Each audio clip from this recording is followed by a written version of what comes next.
Hey everyone, welcome to the channel. I am Ryan, and with me, of course, my best friend, my only friend, Nathan. How you doing? I'm doing great. I am the guy that just laughs at everything, and Ryan just likes the sound of his own voice. Well, you know what, Nathan? Should I read that really quickly? Because people that watch our channel, there are quite a few of you have been with us since we've started the Taylor Swift journey a little while ago, a couple of years ago now, or was it a couple of years? Was it a year and a half ago? 2 years? A year and a half ago, yeah. Okay. Anyways, somebody did write a fun comment today on a separate artist. It doesn't matter about the artist, but the comment stands, Nathan. I think it bears repeating. So this is for all of those people who watch our channel. I think they will agree with this. On one of these videos, I made a joke about Austria.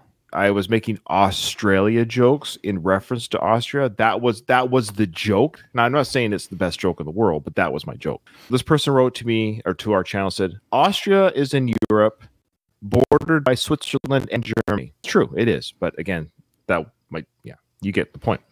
He or she goes on to say, Ryan has very little knowledge of anything he reviews and runs his mouth about. True, very true. Both Ryan and Nathan are clueless about music. So Nathan, unfortunately, people are going to watch our reaction to these songs from Taylor Swift, so we should have a caveat saying we're clueless about music. Mm-hmm. Mm-hmm. I barely even know what a song sounds like. I don't even know what a song is, actually. That's how clueless we are. Yeah. Oh, sorry, I just made a joke. I shouldn't have, because this guy goes on to say, or girl goes on to say, Ryan is a wannabe comedian. Which I love, because that would indicate that this person acknowledges the fact that I'm at least trying to be funny. So that I'm, at least I'm going in that direction. It's a backhanded comment. It is a backhanded comment, which is funny because they recognize enough that I'm trying to be funny in their eyes, but I'm not succeeding. But they didn't get the joke about Australia. Mm-hmm. See what I'm saying? Either I'm just stupid, or I'm also not funny, or both. Lastly, they said, so sad, he just wants to hear himself talk. Not really. I hate the sound of my own voice. That's why I hate editing, because I don't like listening to myself. I don't know why any of you listen to me. And lastly, while Nathan laughs about anything, there you go, Nathan. He little dig at you at the end there too. I say all that because a lot of people have joined us on our Taylor journey since the beginning, and we appreciate your support of my non-humor and our clueless ideas about music. Nathan laughs at everything, and Ryan is a wannabe comedian. Okay. I love it. Okay, Nathan, I'm excited for this. This is Taylor Swift's new album. We have been waiting. We've had quite a few people on our channel, rightfully so, on other songs. When do you guys, let me explain, and Nathan, of course, knows this. We are busy, not in a bad way, but meaning we have wonderful patrons who like what we have, despite what the other person said. There's people who actually like what we have to say about certain artists and songs, and they pay us to react to their requests. Thank you, Lindsay. That's very sweet of you. So that being said, yes, thank you. Okay, yes, we're amazing. We know. Okay, just enough. I know we're amazing. Don't worry about that. Okay. When it came to this album, Nathan and I were very excited to listen to the album, and we wanted to do it as a reaction. We wanted to share our initial thoughts with you, the viewers, but we didn't have time. We were hoping somebody would maybe step up and pay for that reaction. So somebody did. That individual, Nathan. Carrie did it. So I want everyone to thank Carrie. Everyone say thank you, Carrie. Carrie, I believe Carrie is a she, so I'll just say Carrie, she paid for the first 16 songs. So I know before people add us and say, there's 32,000 songs on her new album. We know that Taylor Swift likes to do 50 to 100 songs per album. We understand that. But Carrie, bless her heart, she has paid for the first 16, I guess, the standard version of the album. So if people want us to react to the bonus or whatever next tracks, they have to do what Carrie did and step up and pay for those. Carrie, I believe you're a new patron, so here you go.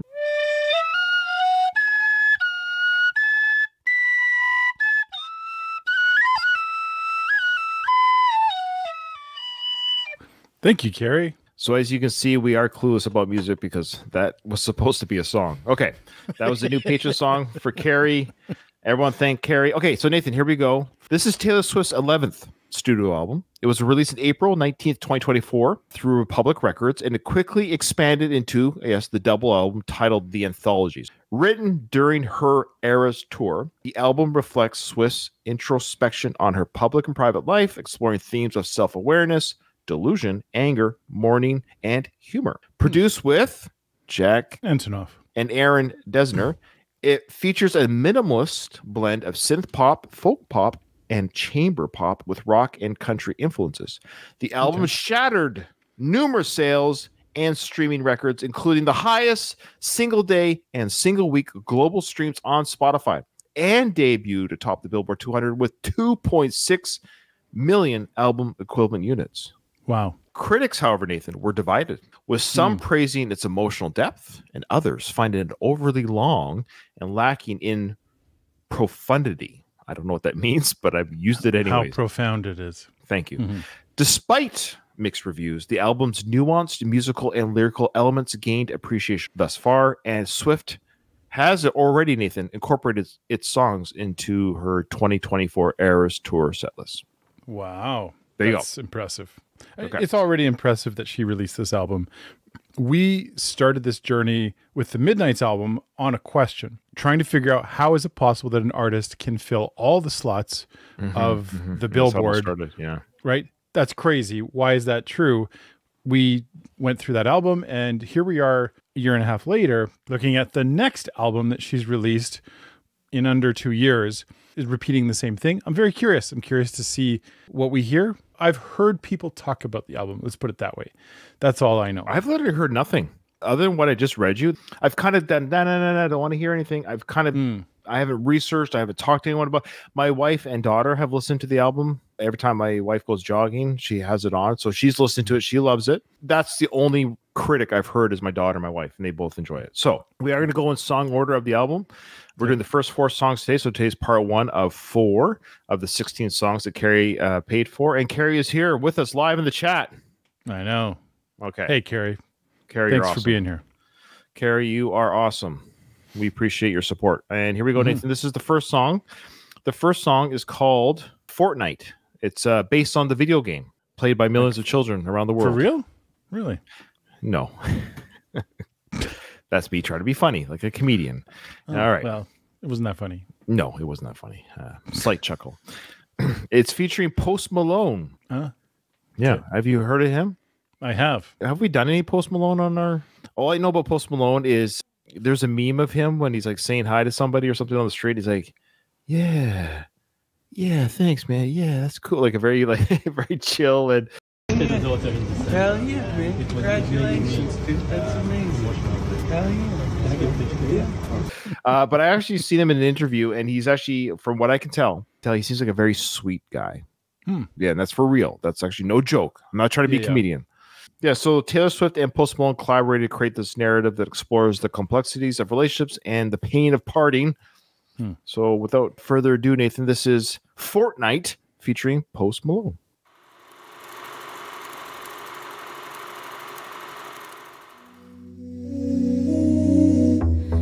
Supposed to be sent away, but they forgot to come and get me.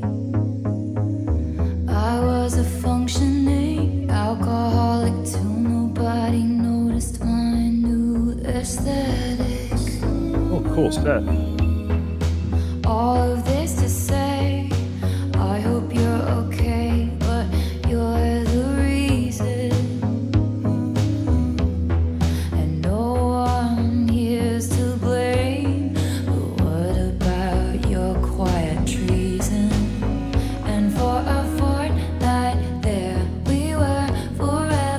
Tattoos.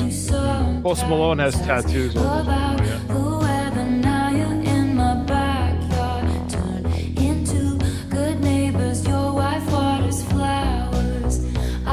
It's going to mean all kinds of things. Yeah, of course. Of course, yeah. Oh, cool. Well, I love that little change there. All my mornings are Mondays stuck in an endless February. Is that Post Malone or no? Yes. Move on, drug. The effects were temporary, and I love you. It's ruining my life. I love you. It's ruining my life. I touched you for only a fortnight. Oh, cool. But I touched you, and for a fortnight there we were forever.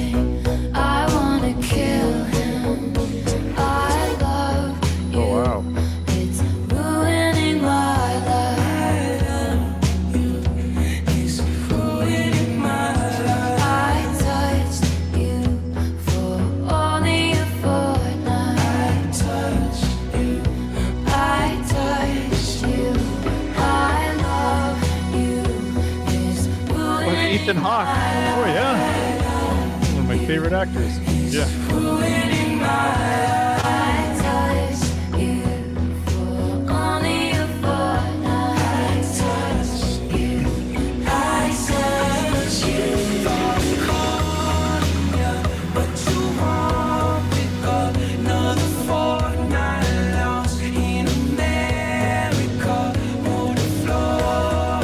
Dangerous place to sit, Taylor Swift.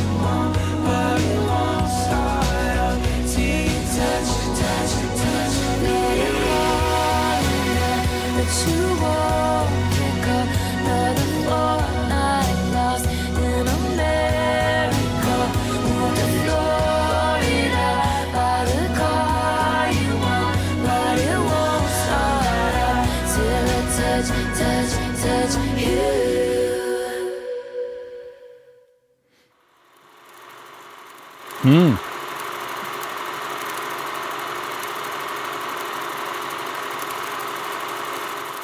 I really like that song. My hunch completely shattered. I've heard some Post Malone, and I'm not a big fan. There's just a couple of the songs, just on the radio here and there, where I was like, okay, I get it. A couple of like interesting sounds, and that I'm not trying to make this about Post Malone because this is a Taylor Swift reaction. I liked the very little that he had to do with that song because it is a Taylor Swift song. Very cool that she collaborated with him because I think he helps that song, his vocals. And of course, this is a Taylor Swift classic video. She's involved in coming up with the ideas and making this production, which I'm sure the fans love to analyze and pick apart because there's stuff there. It's not like Taylor Swift throws a bunch of stuff together and just goes, whatever. There's purpose and intent in it. I'm curious about this title, The Tortured Poets. What does that mean? Like you read the intro to the album and it was something about loss and I can't remember all the things that you said. Now I'm actually caring about what you said. Before I didn't. I was like, oh, that's fine. I only wanted to share a little bit. I was going to share like a couple little things every time we maybe do another song or next time we do part 4 or something, because just a little write up on the background and conception of the album. But the sound, I love that kind of simple, like you said, a synth pop, I guess is the right way to describe what that song is. It's different from what Midnight's had a bit of there's a sound to it that I didn't like, that I wasn't a big fan of, where it was kind of that the snaps, the like slow moving low bass with snaps. That's not to say it's not a bad, it's a bad album. It's just, it wasn't my favorite sound. And this is a different sound from Taylor's other stuff, but I like the simplicity of this sound. I would say to the critics who said that it's lacking profundity, I do think there's a lot of depth to what she's saying. I didn't have the lyrics up for this one, and I think I'm going to pull the lyrics up for upcoming video. Are the other videos lyrical videos? I think so. This one was the first release from the album / first music video / not the official lyric video. I was kind of curious to see the video with Post Malone, so I did share the video. The other 3 songs that we're doing for this part 1 are the official lyric video, so you'll have the lyrics. Okay, I love the video. I think both of those were a great experience to watch, both and to listen. I got a little bit of information regarding your question there. So as people know, she surprised fans with her 2024 Grammy. When she accepted her award, she surprised fans by announcing this album. It was a news to everyone during that announcement at the award show. She had secretly conceived and worked on the new album after finishing Midnights, describing it as a cathartic autobiographical project reflecting on her public and private life during a tumultuous period. Okay. Obviously, the breakup with her longtime boyfriend, with lyrical themes exploring self-awareness, relationships, and emotional turmoil. The album is a minimalist synth pop album. Minimalist synth pop. Yeah, and I think we get that with this first song here. I don't know if every song explores that. I'm sure there's different elements throughout the album. Okay, so I echo a lot of what you said there too, Nathan. I think Post Malone was a great addition to the song. I think it was a nice subtle background singing. Because he seems like a great guy to me, like I get that's a lot of graces given to him as an artist of what he might sound like regarding what we'd listen to. I think he did a great job there singing background with her, but it's still very much a Taylor song production sound. Yeah, I really like the synth pop sound. I like the sound of album. It's not Midnightsy, but it still is a cousin of the Midnights album sound. It does definitely have that mixture of the Folklore and Evermore sound. So it's kind of like a combination of Midnights and Folklore and Evermore. I'm getting that. That's a great way of saying it. A cousin of Midnights. I think you're spot on with that. Look, I'm clueless about music. You're clueless. We have no idea what we're talking about. I think that was a song that we heard. I think we heard a song. I think that was music. Yep. I'm not sure. She moved her mouth and words came out. So beautiful song. I missed every single piece of meaning and the lyrics because we watched the video. I was literally watching the imagery. I thought it was cool looking. I thought the imagery was fantastic. What it means and what it's all about, I don't know. Don't at me in the comments because I don't care. Okay, don't give me the big freaking long.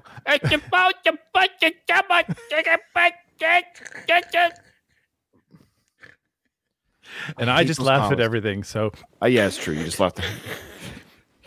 I love you guys, but when you give me those long, huge comments, it's just like, okay, it's a first time listen. I don't get everything the first time, and then I can't remember all the information that's given to me. It's like a plethora of information. I'm like, yeah. Great song though. I love the song. It's sound effect. I love the sound, the feeling, the mood, the mode. And now I'm really excited to hear where this album goes because again, it's the opening track. It's the opening theme of the album. Yeah. Now I'm curious, how does this continue with the next few songs? Okay. So the next song is actually, Nathan, the title track of the album. Ooh. It's called The Tortured Poets Department. It's the title track. It serves as a deep introspection into Swift's own experiences with fame, creativity, and the emotional toll of living in the public eye. Yeah. It reflects on the challenges and criticisms faced by her and other artists, using the metaphor of a department to encapsulate the collective struggles and triumphs of creative individuals. So she's speaking for other artists too, apparently. So this track, according to people, it's not spoiling anything, but this track stands out for its lyrical depth and Swift's ability to convey complex emotions through her music, which of course she always does. So let's see how that plays out. And I'll be interested to hear your thoughts on the lyrics when we get to it. Quick little side thing. I wonder if this is a throwback to Dead Poets Society. It has the same rhythmic flow sound as Dead Poets Society, Tortured Poets Department. So I wonder if there's a bit of a overshadow. We'll find out. Oh, Captain, my Captain. Speaking of which, wasn't Ethan Hawke in that movie? He was. That's a great little catch. He was, what's his name? A character that he played. But yeah, I don't remember the name, but one of the boys. That's right. Rest in peace to Robin. And maybe that's the connection. Maybe we just figured out, we're the first reactors to break that code. Take that freaking comment on another video. Sorry, I'm just joking.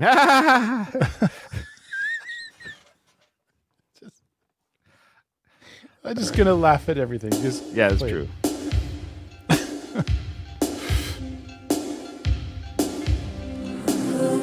You left your typewriter at my apartment, straight from the Tortured Poets Department.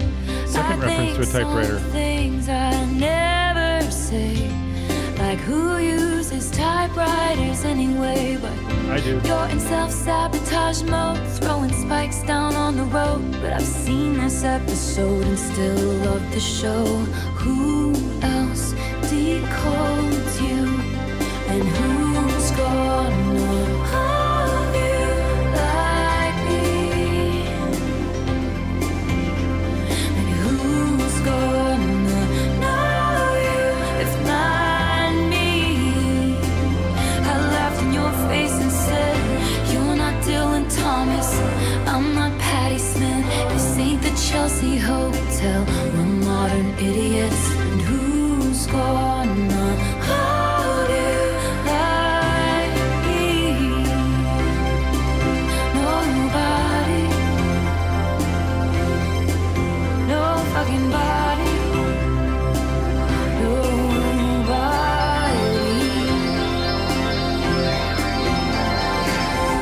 You smoked then, ate 7 bars of chocolate. We declare Charlie Puth should be a bigger artist. I scratch your head, you fall asleep like a tattooed golden retriever. But you awaken with dread, pounding nails in your head. But I've read this one where you come undone. I chose this cyclone with you. And who's gonna hold you like me? Hold you, who's gonna hold you? And who's gonna know you like me? I laughed in your face and said, you're not Dylan Thomas, I'm not Patti Smith. This ain't the hotel. We're modern idiots, and who's gonna hold you like we do? Who's gonna hold your body? Nobody. Control your body. Sometimes I wonder if you're gonna screw this up with me. But you told Lucy you'd kill yourself if I ever leave. And I had said that to Jack about you, so I felt seen. Everyone we know understands why it's meant to be. 'Cause we're crazy. So tell me, who else is gonna know me? At dinner you take my ring off my middle finger and put it on the one. People put wedding rings on, and that's the closest I've come to my heart exploding. Who's gonna hold you? Me. Who's gonna know you? Me. And you're not Dylan Thomas, I'm not Patti Smith. This ain't the Chelsea Hotel, we're two idiots. Who's gonna hold you? Who's gonna hold you? Who's gonna hold you? Who's gonna hold you? Who's gonna hold you? Who's gonna hold you? Gonna know you, control you.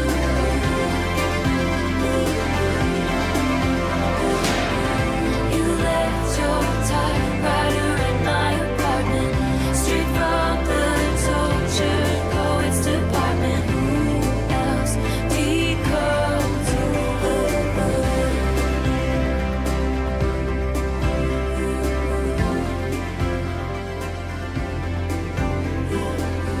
All right, I'm glad I get to go first.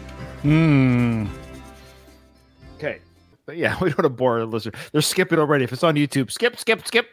I just want to see them do this during the song, which is fine. If that's how you enjoy reaction channels, is watching two knuckleheads do this, that's fine. Okay.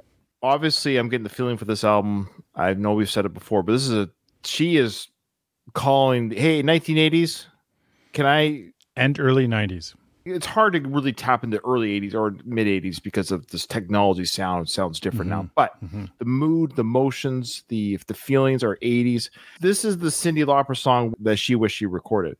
There was a moment at the bridge where I was like, are we listening to Time After Time? It came at me time after time, and I got the chills. And so I don't know if it was an intentional nod to that song, or again, because I'm clueless about music. So I don't know if it's an intentional nod to that song or not, but my brain went there. So that's a fantastic homage to Cyndi Lauper, if it's true. If not, my brain went there. I love the sound of this album so far. I'm totally on board. I think the things that we had issues with Midnights are being fixed with this album. The sound or the synth or the techno or whatever that sounds were from that album that we weren't too crazy about on a variety of songs, not the whole album. Just there were more songs than not from any of our other albums that we reacted to that we found were a little bit harder to get through. I feel like in these first two songs, she's really corrected.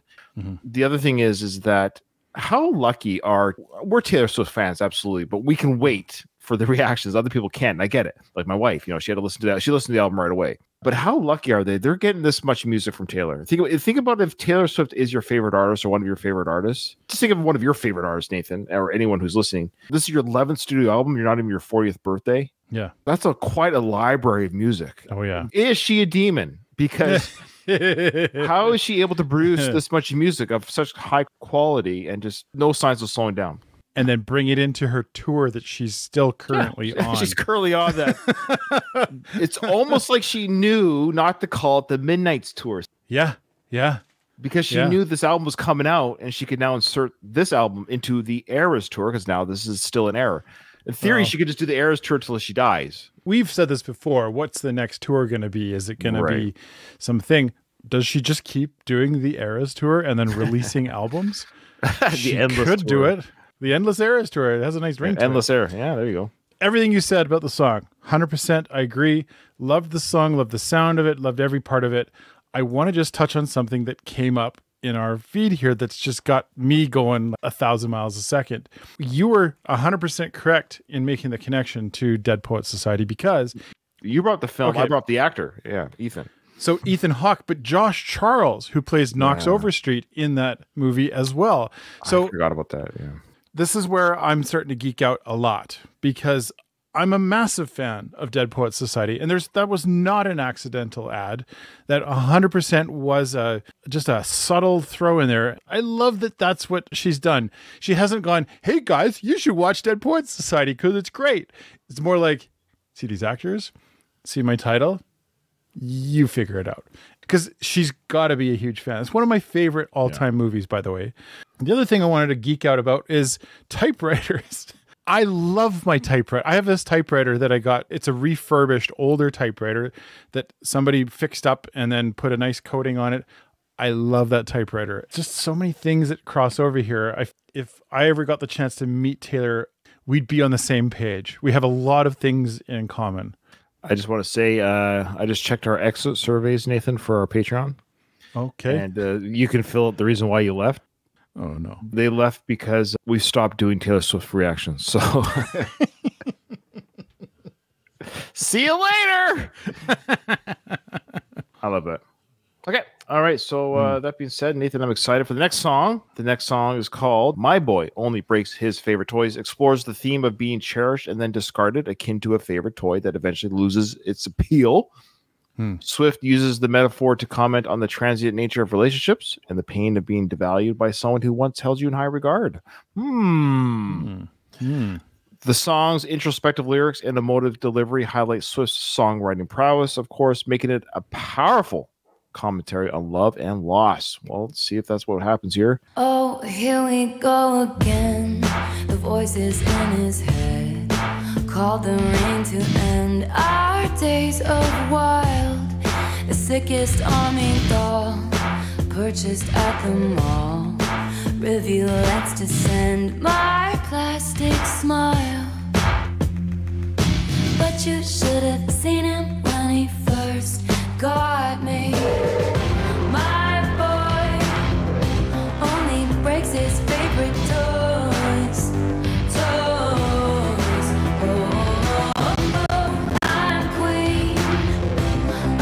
Castles he destroys.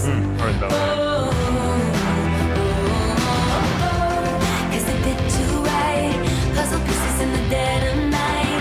Should've known it was a matter of time.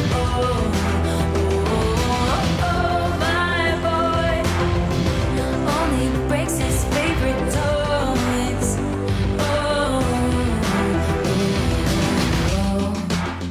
There was a litany of reasons why we could have played for keeps this time. I know I'm just repeating myself. Put me back on my shelf. First, pull the string and I'll tell you that he runs because he loves me. He loves me.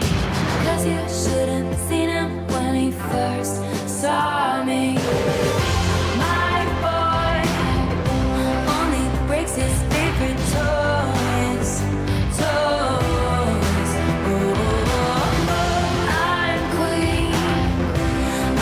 Castles he destroys.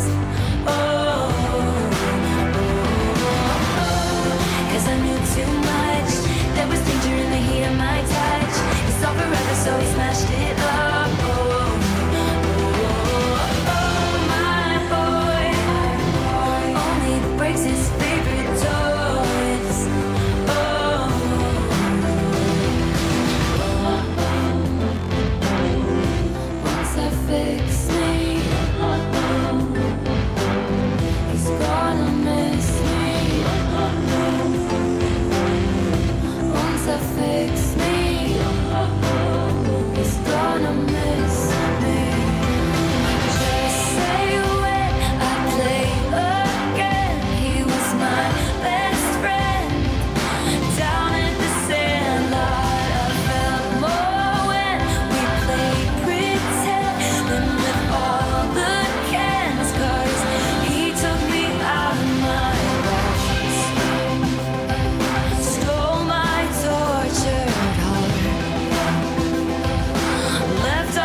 Cool visual.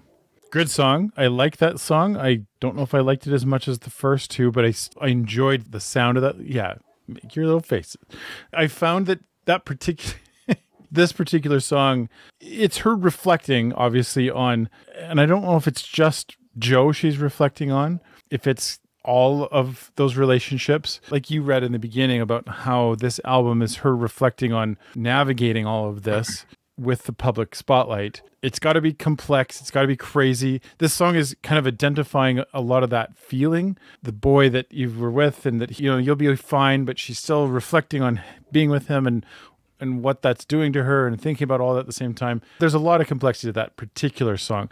Like I say, I wasn't blown away by it, but I still think to the critics that said that her stuff is not profound, there's a lot of profundity to that particular song. Oh, wow. There's a lot more going on than just simply like, oh, just a simple song. She is a poet and she always has been. She can pull it off so well in response to those critics. I just don't understand. Even on a song that's not as good, I would say it's still incredibly deep, incredibly complex. It's odd to hear those kinds of comments about a Taylor Swift album. Oh, well said, Nathan, and not bad at all for someone who, like me, doesn't know anything about music. We're clueless. Nothing. I'm completely... I will say this, that's my favorite of the three songs. I freaking love that song. I love the build-up. It started off not strong. I was like, oh, okay, I was worried when it started. I don't know what time it was, but then the song progresses to the point of like, I love the build-up. I love the sound. The soundscape, the wall of sound this album has so far, 3 for 3 songs, is amazing. I feel like every song has been built onto the next.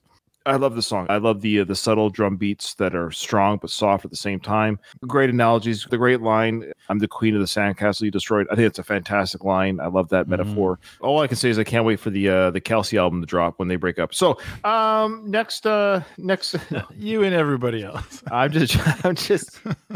really truly love that song. That's my favorite of the three songs so far, which again gets me worried. Now is song number 4 going to be the one that, okay, we're going to go down a little bit. We're going to go down just a little bit. But the next song, Nathan, is called Down Bad. That's a weird combination. See how she brings that in. See how I have a prediction on this song. I have a prediction. Okay. This is like a bit more of an upbeat, maybe even like possible release or a single. Like I should have looked at the singles. Be more catchy. Right now, Fortnite is officially the only single from the album. Let us know the live comments right now, folks, if you don't mind. Is there any other official music videos from this album other than lyric videos? I'm just curious because Fortnite was an official single, but doesn't mean she hasn't done other.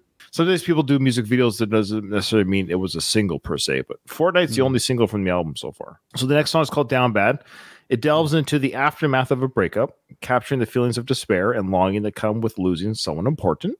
Swift articulates the sense of being left behind and the struggle to move on from a relationship that once felt like everything. The track's raw emotion and relatable lyrics resonate with listeners, making it a poignant reflection on heartbreak and the difficulty of letting go.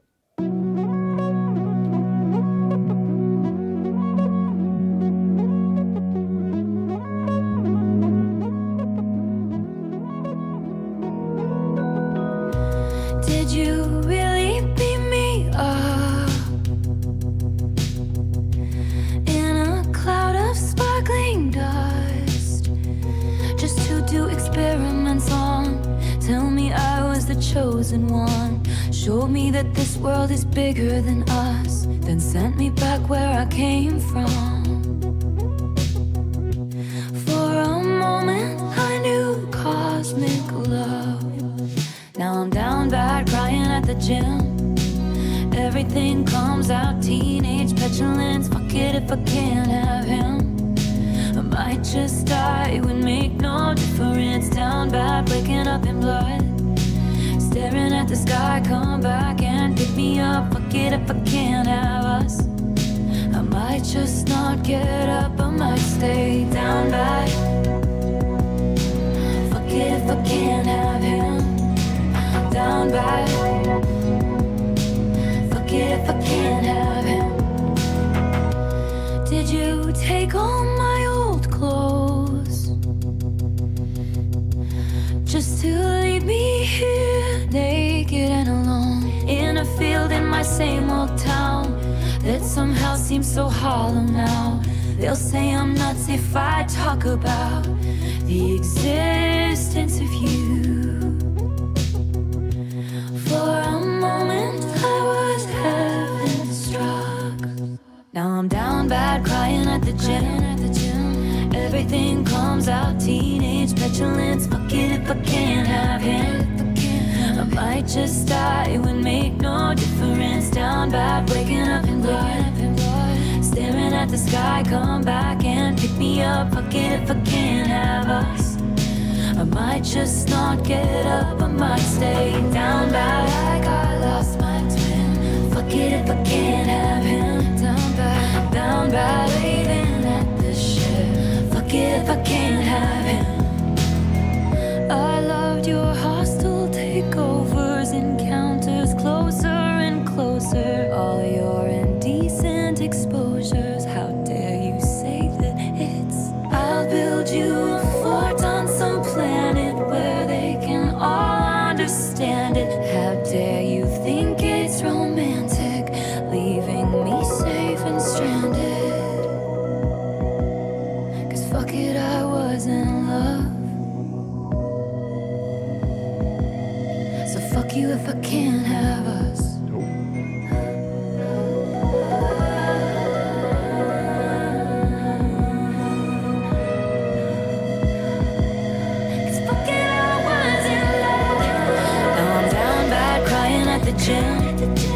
Everything comes out, teenage petulance. Fuck it if I can't have him. I might just die, it would make no difference. Down bad, waking up in blood, staring at the sky, come back and pick me up. Fuck it if I can't have us. I might just not get up, I might stay down bad like I lost my twin. Fuck it if I can't have him. Down bad, waving at the shed. Fuck it if I can't have him. Like I lost my twin. Fuck it if I can't have him. Down bad, waving at the shed. Fuck it if I can't have him.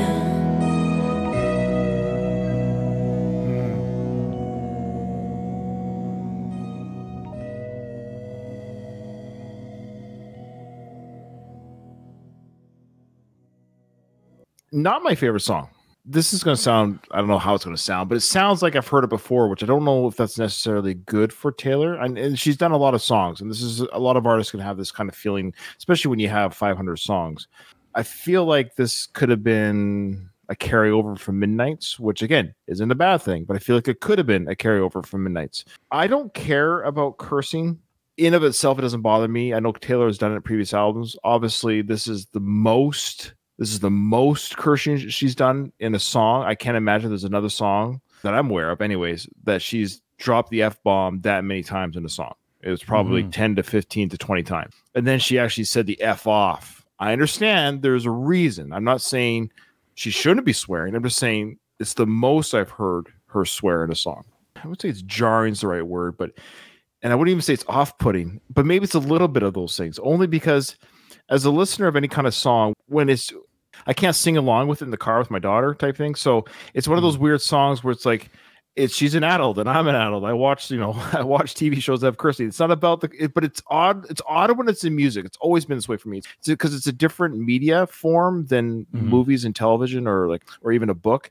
Music is a different medium for some reason when it comes to cursing. Now, I say all of this. I'm just combining the soundscape with the language, understanding she's feeling raw. And I know she talked about the teenage petulance, and that's probably a bit of where that almost immature language is coming from, because she's lashing out. She's feeling frustrated. She's telling somebody to F off. When you get to the point where you have to tell somebody to F off, you've lost control. You've lost the argument. You're no longer reasonable, because now you're like, well, then just F off. You can't talk about it, whatever that is anymore. You can't communicate anymore. It's your last straw. Message received, Taylor. Like, I got it. You're frustrated. You're angry. You're upset. Message received. But then as a song composition, I'm kind of like, the chorus is really nice when she does do the down bad. I like how she combined that. I like, going to the gym, stuff like that. But I found that was the highlight amongst a song that I wasn't too crazy about it didn't have enough going for it music wise for me to almost justify the kind of language and message where it's like, I'm not excited by the way it was with the first 3 songs, especially with the third song that I just heard. Very well said. That, I think you really acknowledge a lot of things I felt about the song too. I did want to say I was wrong. Obviously, my prediction about that song wasn't a pop kind of upbeat. Opposite. It's the opposite. It kind of was not that it was a downer, but it was. I see that'll resonate with certain crowds. I think that's what I got from that. I personally don't resonate with that, but I can definitely see how someone will hear that and resonate with that feeling of. She nails the female experience in identifying that feeling. That's where she's going to get lots of people that love that song. It wasn't for me. That had some parts to it that I was really trying to find what I liked or didn't like with that song, and it was hard. And I'm glad that you went first because you really like identified a lot of stuff there that I was like, that's what it is. It's that she uses it so frequently. It's not that it's there. As you were talking about it, it made me realize, well, then that's why it's there. It's her expressing and showing that sort of immaturity intentionally to kind of point out that this is how I get when I get reflective on my, and it's how we all get, by the way, when we feel an emotion, we become too emotional and we lose control a little bit and we don't hold it all together. And we often like hold up the people that can hold it together higher than the ones who can't hold it together. It's a troubling song in my mind as far as whether I like it or not. But as far as a genius song, it's, again, she's a very intelligent person and she's also a very creative person in identifying that and throwing that into a song. So my hat goes off either way. It wasn't the kind that I listened to, but it certainly is a good, well-crafted song. If people listen to that and they think, but I really like that. So it's my favorite song. Awesome. I get why. I totally get why. All right, everyone. Thanks, everyone who... Well said, Nathan, by the way. Sorry. Thank you, everyone who joined us, and we appreciate listening to our thoughts for a couple of guys, one who thinks he's a comedian, the other one who laughs at all my stupid jokes, and who are clueless about music. We appreciate you guys joining us for part 1 of 4 of the 16 songs from the Tortured Poets Department album from Taylor Swift. So far, so good. I'm interested what the next 12 songs will be like. Can't wait. I can't wait for the next ones. Join us for that, and we'll see you on the next one.